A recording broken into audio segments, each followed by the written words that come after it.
Good evening, everybody. My name is Chavis Crawford, and I am doing my presentation on Ubuntu, which I think is the alternative that Taters Inc. should go with because they missed the rollout on doing a Windows 7, 8, or 10 upgrade. So even though Taters, you may have missed out on Windows, there's still a great alternative out there. Have you ever heard of Ubuntu? If not, just listen and learn.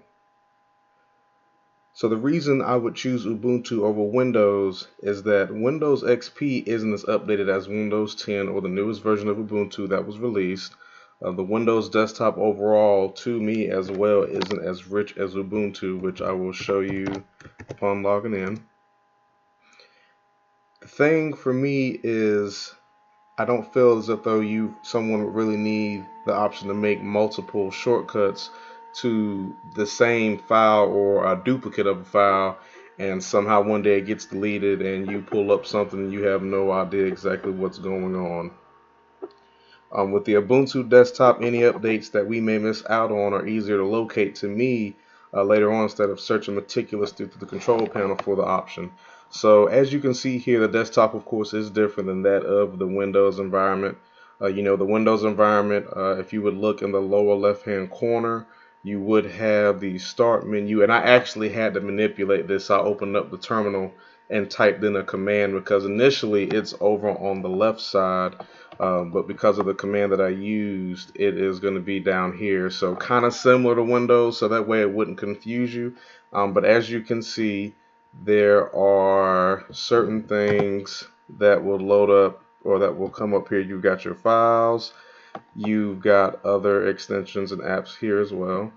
Um, and as I stated with the control panel, one of the things you can do easily is it's already down here. It's already loaded onto this bottom taskbar. And it's not a taskbar for Ubuntu. It's called a launcher. So it's kind of similar to the start menu of the Windows. Give it 1 second here while it pulls up. And some of these same features that you can have here, they're easily accessible as compared to Windows. You'd have to go through the control panel. Windows 10 now it's gotten kind of complicated because you have to right click on the start menu and you would have to opt for control panel, and some computers the right click for the mouse may not work. It may get jammed, so then you'll have to go to the start menu, and I can't remember off the top of my head. I know it's Windows something, but you'll have to then click control panel, but you have to find it through an embedded menu. With this interface, you don't have to do all that. And another reason why I choose Ubuntu over Windows is because in the past, every machine that came installed with the Windows operating system offers would be included in it, which no one would have to pay for.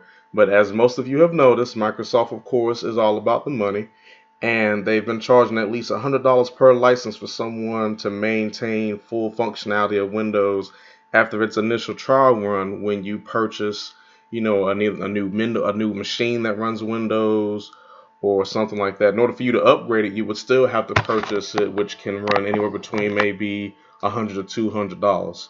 And from my prior knowledge, each license only has 3 to 5 people that are able to use it and activate the copy. Before after a while, you pretty much get a nasty error message saying, "Hey, you've got to make sure that you purchased a new copy of this in order for people to use it." So I think with so many employees, the cost savings of Ubuntu and their version of Office is better because it's open source, and I'll be showing you that later on as the presentation goes. So another reason why I would choose Ubuntu over Windows is because important apps are all located. Initially, it's on the left-hand side, which is called the launcher. These are pre-selected apps that make the user more open to Ubuntu, in my opinion. And like I stated, there is a way to do that where you can change it from the left-hand side to the bottom. And one of the things I would incorporate so that you guys wouldn't have to do that, just go to my Windows server, and I can go ahead and there's a command I can go ahead and put in where you won't see it on the left. It'll actually be down here. So that way you can have a similar feel to how Windows is. The start menu from Windows can sometimes be slow to respond, in my opinion. And if one doesn't know the shortcut to access something, it can be very tedious. And Ubuntu also comes with more open source software that is adaptable to the user's needs as well. So also with that, with the hardware specifications that I was given, the speed of Ubuntu compared to that of Windows to me would be greatly increased. Ubuntu will run so fast, employee complaints will be few and far from what you may have heard before. Some people complain that Windows is just too slow, that Windows is just not what they're looking for. Windows doesn't go as fast as their brain. So the requirements for Windows, I know minimum usually is about 1 to 2 gigs for the RAM, and for Ubuntu, RAM requirements are 512 megabytes. So that's a good difference. That's about half. Minimum hard disk requirement for Windows, you need about 20 gigs, whereas for Ubuntu it's 5. So you have a lot more storage space too that you can use that's not being taken up just by installing the OS in general. Another reason why I say Ubuntu is better than Windows is because upgrading from Windows XP to Windows 10 could be costly. From what I've calculated, from what you guys presented to me, you have about 270 machines that are being deployed, and the cost of an upgrade from, let's say, XP to, if you were going to go to Windows 8, minimum is at least about $39 to $69 per license. So that's going to save you about a minimum $2,500 in upgrades just by choosing a free secure OS such as Ubuntu. You can use that money to, maybe find something else in the company, maybe give, a little bit of some stuff on the break room, get some extra coffee, let some people play pool, even open up a little daycare business. You never know. It's just so that alone, $2,500 is quite a bit of money that you're saving just by doing that. I also think that employees' work life would be easier because of the apps that Ubuntu can use. And I know you require for me to give you 5, so I did find 5. There are more that I like, but these 5 to me just stood out the best. The last app to me is an alternative option that I think should be considered depending upon the email suite that we use, and I'll elaborate on that a little bit later. And some of these, they come pre-installed on Ubuntu. They can be tinkered with, to the user liking. It just depends on the technical aptitude of the user that's doing it. So my apps that I've chosen there's a calculator app that is actually already on there, but you have to go into Ubuntu and find it. And the calculator app is right here.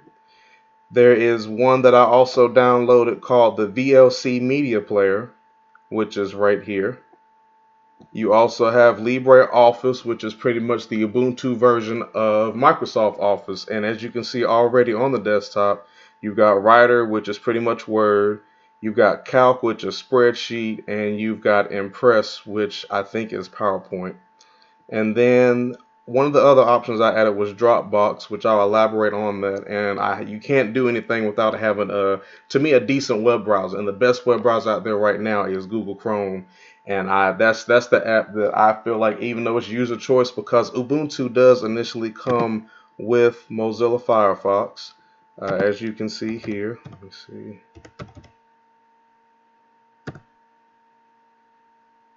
It might have been removed. It doesn't. It does originally come with Firefox. There it goes. Firefox web browser.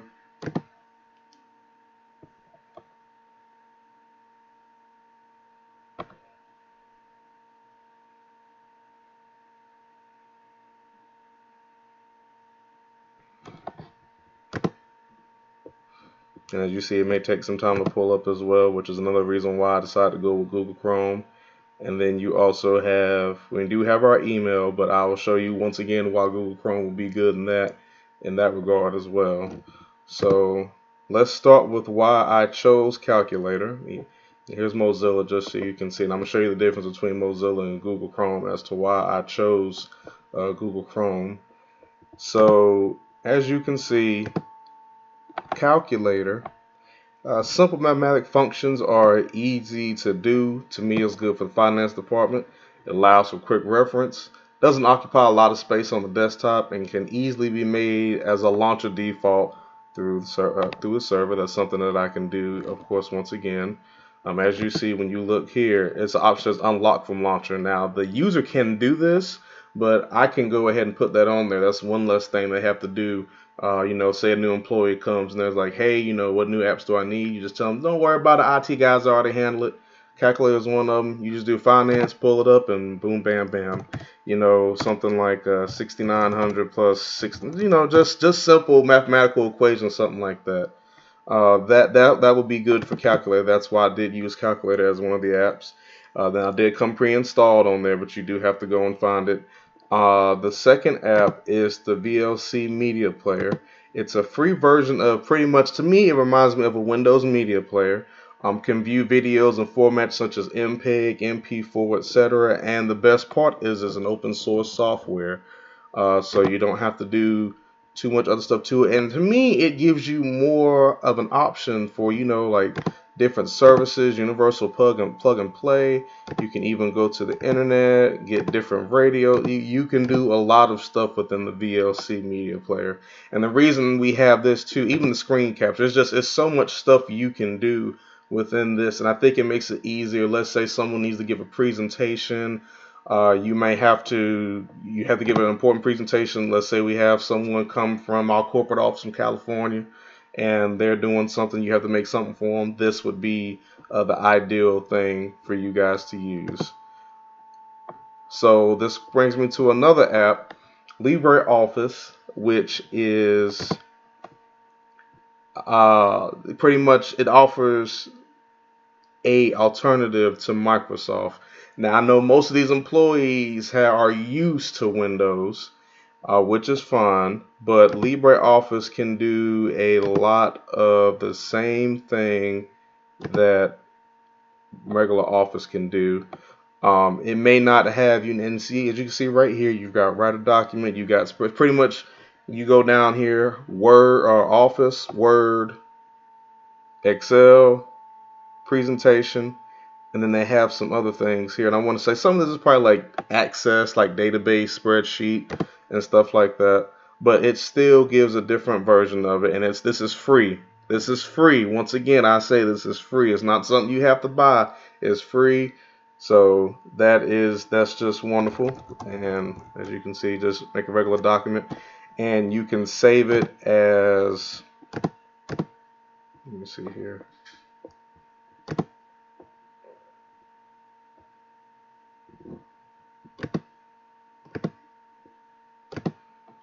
You can save it as a remote file, even though it says all formats. As you see here, you can save it you can even save it as a Word document. So say somebody has Microsoft on their computer and they don't have Ubuntu, but you can still save it as this type of document. If I'm not mistaken, I think you may have that option in Word. I'm not sure. I don't think you do, and you may have it. I may be mistaken, but this is why LibreOffice is good, because it plays nice with everybody. Windows, not so much at times. If someone, like I said, if someone receives a Microsoft document, LibreOffice can convert it for you so that you can view it in LibreOffice, and you'll have the option, as I stated, of sending it back to someone as an Office document. Now let's go to the other app. This is where I start to get a little giddy because I like stuff like this. Another feature or another app that I want to download on here is Dropbox. And Dropbox doesn't initially come on here.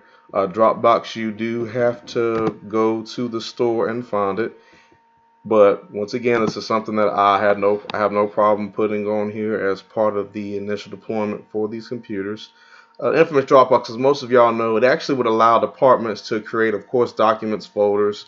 It just really, Dropbox for me is just a way of extra cloud storage, extra space. There's nothing wrong to me with always having extra space for stuff. Even if we can increase our own stuff, let's say we have Thunderbird, which is fine, but not too many people honestly are familiar with Thunderbird. So with that being said, Dropbox, you'll be able to download as an app. You can use an offline version, which works the same, except internet isn't required. And of course, as I stated, the cloud storage adds more space to store things such as, for collaboration and other things. And for some reason, it's not pulling up here, but let me see if we can get it up here so I can give you a demonstration. Of course, I guarantee you the last app that I put on here will probably pull up, but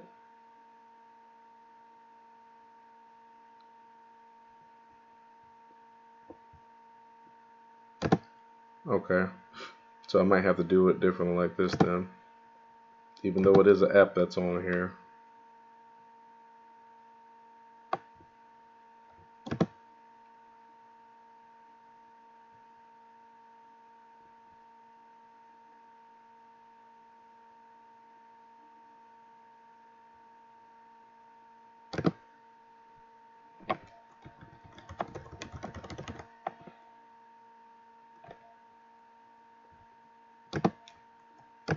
And I think the way they have this installed on here, I'd have to go back through here and do it as an app instead of having to go through here this way. I'm not sure why it's not working from down here because it was doing it earlier, but of course you try and give a presentation to a company and things don't go as smooth as you expect, but that's why we have workarounds.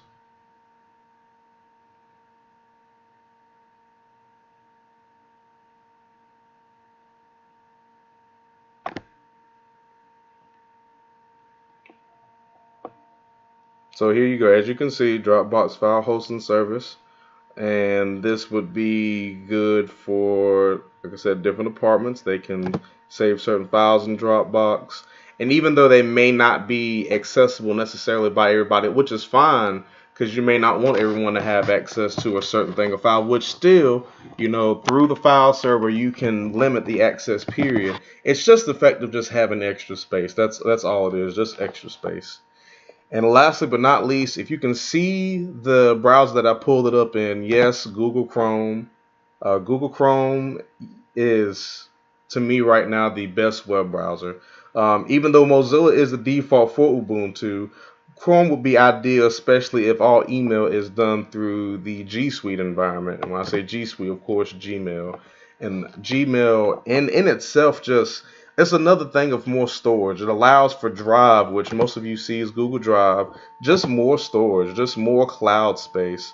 Say if LibreOffice was to ever fail, Google Drive would be the ideal backup because Google Drive has docs. It has, you can do PowerPoint presentations. You can make videos with Google.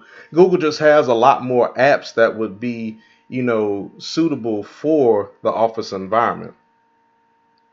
So, and let me give you a demonstration too as to why Google Chrome to me is one of the biggest wins with using Ubuntu.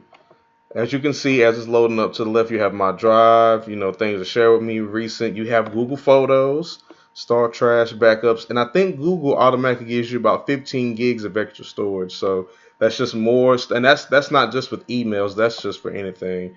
As you can see here, you can store anything. You can do, like I said, you have the drive, which you're able to have PowerPoints, documents, PDFs, anything.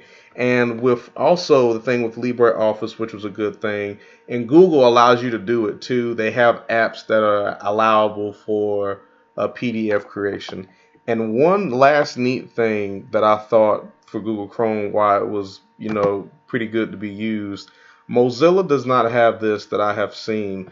Google, as you know, they have their Chrome OS, they have Chromebooks, and one of the things that Chromebooks strive to do is make apps that are suitable for everything else. So as you can see, is an extension that I added that even gives you Microsoft Office. So if an employee for some reason feels, hey, I don't really like LibreOffice, no problem. They can go ahead and log into Gmail with their Google account. They can download this extension and once again, leaving more storage space. Now you can make a Word document and you can save it in OneDrive, which is another cloud that can be used for storage. So pretty much in conclusion, I think upgrading from Windows to Ubuntu will save you a lot of money. Ubuntu is open source, it's playful. You can do stuff like this where you can still incorporate other things without damaging the computer itself. Using LibreOffice, of course, instead of Microsoft Office will save you money. I think it's a faster OS because of the minimum specifications that are required. It'll save you money. I mean, what else is there to say? You know, there's money that's saved. It's a cost-effective operating system, and it's a customizable interface. I think it makes Ubuntu a clear win for the company and for its employees. And some people, from what I've noticed, I did research, and some people leave companies because of the technology, because it's not good technology that's available. So I mean, if you've got a computer that's running an old operating system, and us as humans sometimes may work faster than the computer, you're gonna have some people to get frustrated, and that can be a reason why people may leave. So I think Ubuntu would definitely be the best thing to do in this option, in this instance. And if this works for you guys, let me know, and we'll get it rolling. Thank you.